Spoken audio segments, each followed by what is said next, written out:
The book had never been a bestseller. Given the setting, I was surprised to find that somebody had been passing time reading. The paperback was entitled The Age of Murder and Storm. The blurb on the back mentioned Norse mythos and RagnaRock, the end of a Viking world with a terrible winter that covered the earth in ice, when vile crimes were rampant and all humanity lost. I could see how somebody impressionable might get it into their head that we were at the end of time. I was also beginning to see what the nightclub and its owner were all about.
Books on the occult had been piled on the table.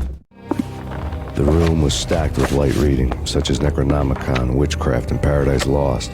Old exotic titles like Malleus Maleficarum and De Umbrarum Reini Novum Portis. Books with pentagrams on their covers, all dealing with the occult and the infernal, lying between stacks of horror videos and a couple of Ouija boards. The only thing I could take seriously was the thought of Lupino taking it seriously. He had been spending a lot of time getting intimate with the guy downstairs.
creeps, especially now.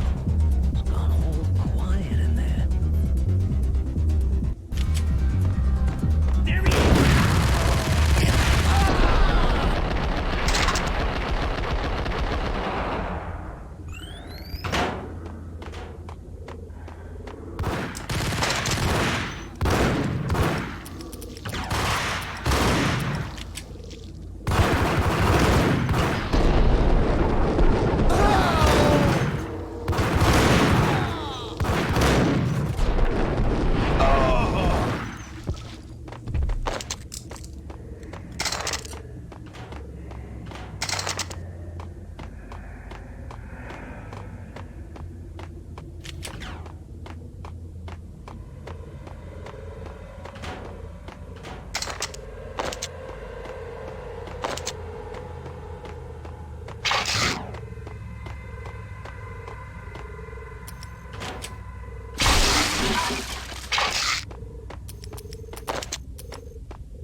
The backstage area led to Lupino's inner sanctum. The hot air inside was like an invisible wall, thick with incense and something else, a sickly sweet smell that made you gag. This was the rotten core of the Big Apple. Lupino lurked somewhere ahead, like a spider at the center of his web, waiting. The vapors in the air started to make my head swim. Torn pieces of a letter lay scattered on the sofa.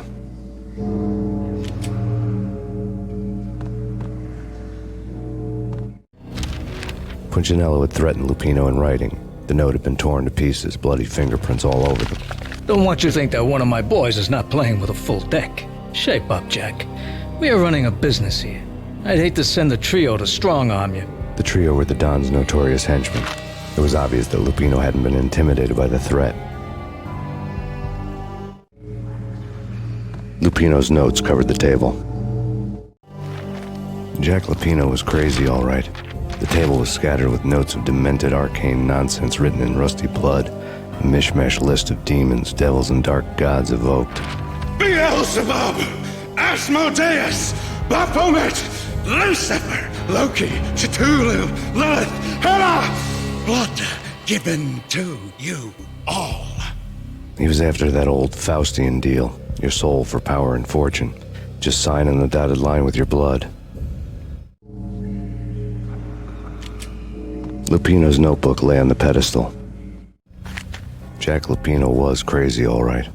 Mythic wolves, let loose to devour the sun and the moon. Lupino is the wolf. I'm Mr. Beast, the big bad Fenris wolf. I'm the end of the world man, wearing the flesh of fallen angels. After Y2K, the end of the world had become a cliche. But who was I to talk? A brooding underdog avenger alone against an empire of evil, out to right a grave injustice. Everything was subjective. There were only personal apocalypses. Nothing is a cliche when it's happening to you.